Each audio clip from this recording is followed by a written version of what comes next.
ကယ်တော့ဗျာတကယ်တော့ okay super sign ရဲ့အကြံဉာဏ် super sign ရဲ့ travel plan အပိုင်း2ကိုဒီနေ့တောက်ကြနေရောက်လာပြီဖြစ်တဲ့အတွက်ကြောင့်မလို့မျှဝေပေးမှာဖြစ်ပါတယ်ပြီးခဲ့တဲ့တစ်ပတ်တုန်းကတော့ဒီ travel center တခုစတင်လောက်ကင်မယ်ဆိုလို့ရှိရင်လိုအပ်တည်တင်တည်ထိုက်တဲ့အခြေခံအချက်လေးတွေကိုပြောပြပေးပြီးဖြစ်တဲ့အတွက်ကြောင့်မလို့အဲ့ဒီတစ်ချက်ချင်းစီကိုဒီတစ်ခေါက်တော့customize လုပ်ပြီးတော့နည်းနည်းလေးအကျယ်တွင်းလေးပြောပေးမယ်ပေါ့နော်အကျယ်တွင်းဆိုတာလည်းနည်းနည်းအကျဉ်းချုံးပါပဲဒီထက် deep တွေကတော့အများကြီးရှိပါတယ်ဆိုတော့အရင်ဆုံးဒီတစ်ခေါက်ကတော့နည်းနည်းစာပြန်နှွေးနိုင်မယ်အခြေခံဘာတွေကျွန်တော်တို့လိုမလဲ flight ticket ရှိမယ် hotel booking ရှိမယ် visa service ရှိမယ်နောက် current ရှိမယ် bus ticket ရှိမယ်ဒီ tour package တွေရှိမယ်ပေါ့အဲ့ဒီထဲမှာဒီတစ်ပတ်မှာတော့ကျွန်တော်ကflight ticket နဲ့ပတ်သက်ပြီးတော့စတင်ပြီးလောက်ကင်မဲ့သူတွေအတွက်ဘယ်လိုလေးစတင်လောက်ကင်တဲ့နေဆိုတာလေးကိုနည်းနည်းလေးပြောပြပေးမှာဖြစ်ပါတယ် okay အဲ့တော့စလိုက်ကြအောင်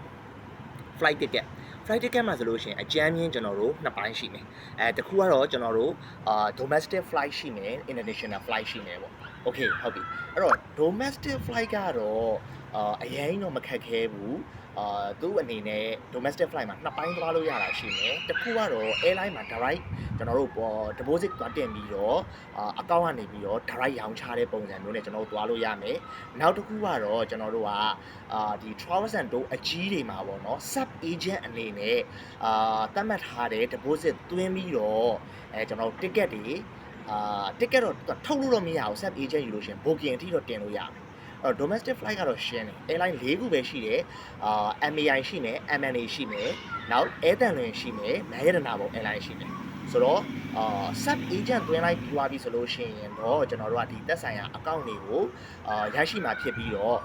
ကျွန်တော်တို့ဒီ ferry check လုပ်လို့ရမယ် booking တင်လို့ရမယ်ဒါပေမဲ့ airline မှာကျွန်တော်တို့ deposit သွားပေးမယ်ဆိုလို့ရှိရင်တော့ airline တစ်ခုချင်းစီတိုင်းမှာသတ်မှတ်ထားတဲ့ deposit amount ကိုပေးပေးရမှာဖြစ်ပါတယ်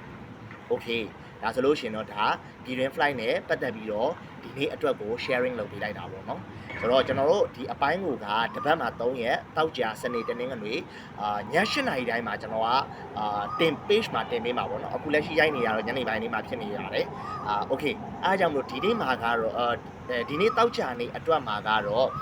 flight ticket မှာ domestic အတွက်ကိုပြောပြပေးသွားတာဖြစ်သွားပါတယ်အဲ့တော့သိချင်တာလေးတွေရှိရဲ့ဘာတွေထပ်သိချင်သေးတယ်ဆိုတော့ဟာလေးတွေကို comment မှာပဲဖြစ်စေသို့မဟုတ်ကျွန်တော်ရဲ့ personal account မှာပဲဖြစ်စေ TikTok မှာပဲဖြစ်စေany ဘယ်နေရာနေပဲဖြစ်ဖြစ်လာရောက်ဆက်သွယ်စုံစမ်းမေးမြန်းနိုင်ပါတယ်